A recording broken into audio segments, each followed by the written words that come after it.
Greetings, Commander. My name is Natik Hayawan, a member of the noble house of Battle Pangolins.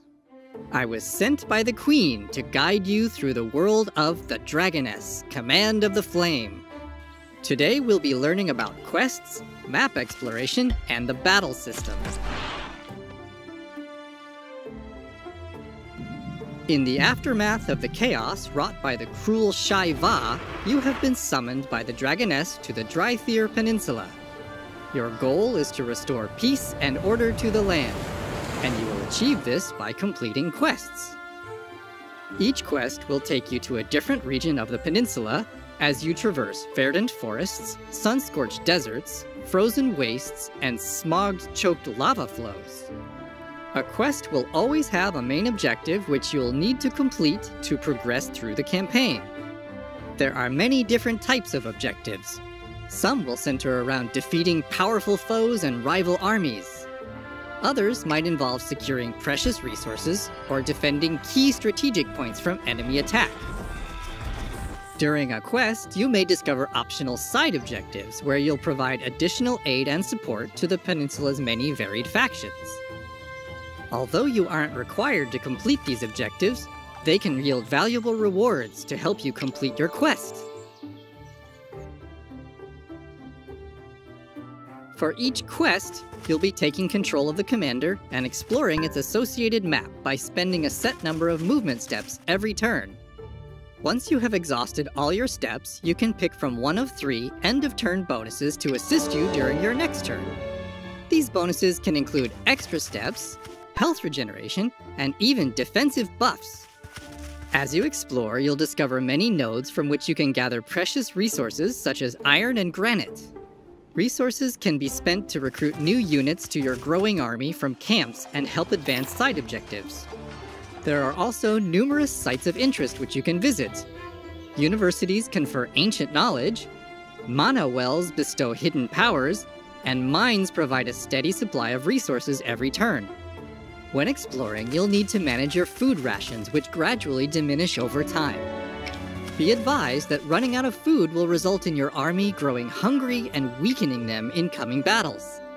So, make sure to stock up on supplies whenever you get the opportunity. Rebellion is brewing across the peninsula, and hordes of dangerous beasts have been wreaking havoc wherever they roam. It remains a mystery as to what exactly has caused this violence to spread so quickly, but it seems unnatural to me, Commander. You'll frequently encounter enemy armies on the map guarding rare items or blocking your path forwards. It will be down to you to gauge the level of threat that they pose and whether you are prepared to face them in open battle. The battle system in the Dragoness, Command of the Flame features 2 opposing armies facing off against one another in tactical, turn-based combat. When you engage an enemy army, you will be transported to the battle grid. Armies are composed of various beast units, each with their own unique strengths and weaknesses. Movement on the grid is determined by a unit's movement stat, while turn order is decided by its initiative.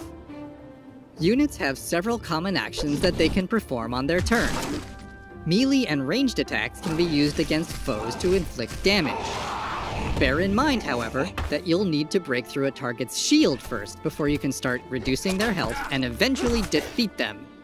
Use Wait to delay your unit's action until later in the current turn, and use the Defend action to bolster your defenses against incoming attacks. Many units have access to unique spells which they can cast using mana. Recruit different units to your army and experiment with the tactical possibilities of a wide variety of offensive, defensive, and support spells. When you emerge victorious from a battle, your unit's shield will immediately replenish. Their health, however, will not, so you may need to find a source of healing before you continue your quest. I hope my tutelage has been beneficial, Commander. After all, you have a difficult task ahead of you, and I fear that a far greater evil may be at work.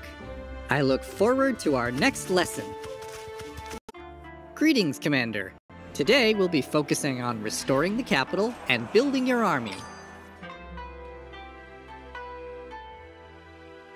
In the aftermath of the great battle at Vovensal, the Dragoness gathered her remaining allies to the kingdom's newly established capital, Nieuwenborg.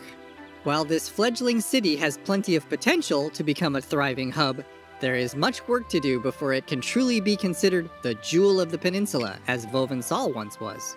Throughout its 3 major districts, you'll find many building sites. With the correct quantities of resources, you'll be able to construct and upgrade a wide variety of new buildings that will aid you in your quest. The Magic Amplifier is a mysterious structure brimming with powerful magics. It will be the first building you construct, as it enables the commander to regain her physical form. It can be upgraded to strengthen the commander's base statistics, increase the size of your army, and expand the variety of revival spells available. The training grounds can be used to unlock and configure individual talents for the commander's revival spells. Similarly, the Oracle allows you to replace one of the spell's randomized end-of-turn bonuses. Both buildings can be used in tandem to customize revival spells to your liking, opening up entirely new strategies to experiment with. The resources that you'll be spending at the capital are brought back from quests. Sometimes you may find that you are low on a particular resource but have acquired an abundance of another. With the marketplace, you can exchange resources, for a small fee of course. The Ancient Forge is the site at which artifacts can be forged and reinforced. Smelt down rare shards to gain a random artifact. Combine 2 identical artifacts to obtain a higher level and even more powerful item. If you end up with duplicates, you can always exchange them for another random artifact of the same level at the black market. The Shrine of Souls is an unusual building that will grant the commander resources if they collect the souls of specific beast units. Try to defeat as many different types of enemies as possible during quests to reap the biggest rewards. Before you embark on a new quest, you'll need to build your army. An army is made up of 6 unit slots, and up to 3 of these can be filled with beasts recruited at the capital. One of the capital's districts is dedicated to beast recruitment, and here you'll find 4 camps, each with its own associated family of units. The humble forest camp is home to centaurs, treants, harpies, and griffins, creatures that inhabit the lush and verdant woodlands surrounding Nieuwenborg. The rugged Frost Hill camp is full of beasts and monsters acclimatized to the treacherous cold of the north, including winter elves, mountain things, werewolf grunts, and undead soldiers. The Ashen camp can be called upon to recruit creatures that hail from the eastern desert sands and its oasis-like havens.